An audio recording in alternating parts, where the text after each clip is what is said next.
ഇന്ന് തൈക്കാട് മഹലിൻ്റെ ഒരു ഫാമിലി ഇഫ്താർ മീറ്റിന് വന്നതാണ്. അപ്പോൾ ഇവിടെ വന്നപ്പോൾ ഇവർ കുട്ടികൾക്കായിട്ട് കളറിങ് കോമ്പറ്റീഷനും ഡ്രോയിങ് കോമ്പറ്റീഷനും ഒക്കെ അറേഞ്ച് ചെയ്തിട്ടുണ്ടായിരുന്നു.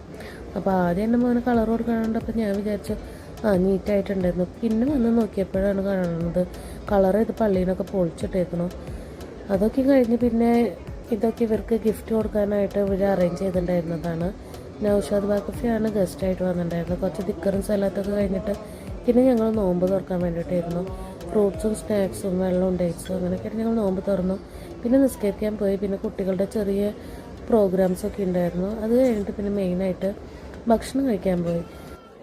ഒരുവിധം എല്ലാ ഫുഡും ഉണ്ടായിരുന്നു കേട്ടോ. ഡിസേർട്ട്സായിട്ടും സലാഡ്സായിട്ടും പിന്നെ ബിരിയാണി, നെയ്ച്ചോറ് അങ്ങനെയൊക്കെ ഒരുപാട് ഐറ്റംസുകൾ ഉണ്ടായിരുന്നു. നല്ല ടേസ്റ്റുള്ള ഫുഡായിരുന്നു. ഫുഡ് കഴിക്കലൊക്കെ കഴിഞ്ഞിട്ട് പിന്നെ ഇവർ നേരത്തെ കോമ്പറ്റീഷൻ നടത്തിയിട്ടുണ്ടായിരുന്നില്ലേ, അതിൻ്റെ റിസൾട്ട് വന്നു. എൻ്റെ മോൻക്കാട്ടോ സെക്കൻഡ് പ്രൈസ്. അപ്പോൾ അത് കണ്ടിട്ട് എൻ്റെ ചെറിയ ആൾക്ക് ഭയങ്കര സങ്കടമായിരുന്നു. അവനക്ക് ഗിഫ്റ്റ് കിട്ടില്ല എന്ന് പറഞ്ഞിട്ട്. അപ്പോൾ അവർ ചെറിയൊരു പ്രോത്സാഹന സമ്മാനമൊക്കെ നൽകി. അവനും ഹാപ്പിയായി. അപ്പോൾ ഇന്ന് ഇത്രയേ ഉള്ളൂ. Okay, bye bye.